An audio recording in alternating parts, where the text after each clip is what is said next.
I have a great privilege to introduce to you Minister Anne Sulling, Minister of Foreign Trade and Entrepreneurship of Estonia. Welcome. Thank you. Yeah, big hand to Minister Anne Sulling.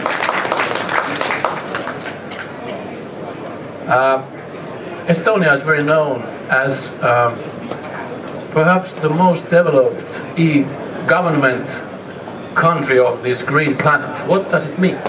By the way, you showed me a demo of what it probably means, but what does it mean? Yeah, well, it means that most of the transactions with the state in Estonia, between businesses as well as people, happen online. For example, between government institutions, no papers move. Everything moves electronically.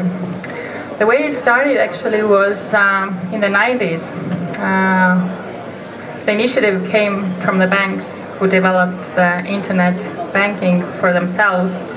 Estonia had no past legacy in terms of banking. For example, we never introduced checkbooks, so it was the debit card, was the internet banking transaction possibilities. So very many smart people went to work for these banks to develop the internet banking solutions. At the same time, the banks, together with the information communications companies, they founded this initiative of what was called in Estonian Vaata maailma, in Finnish Kato maailma. And this the aim of this initiative was to educate at least 10% of the population to use the computers.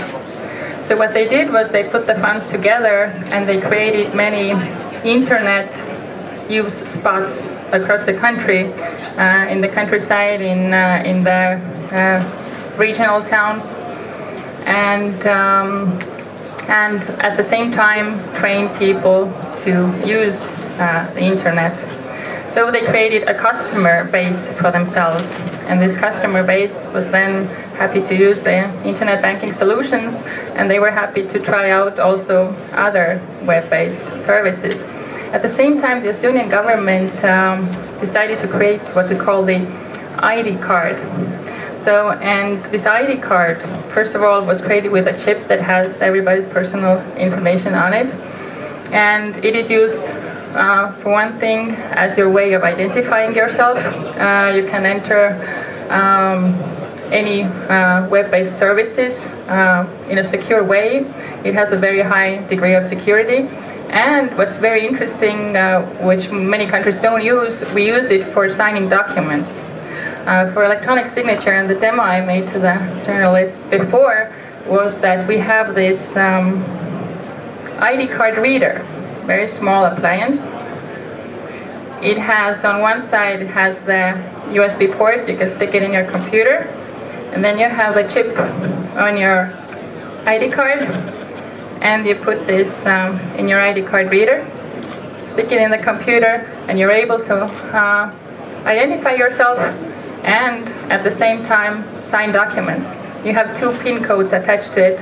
One is for identifying yourself, the other is for signing.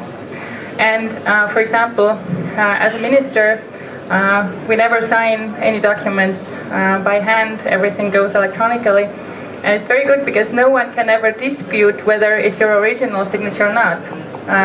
It's identified by your card, so there will be no disputes in terms of the authenticity of a signature.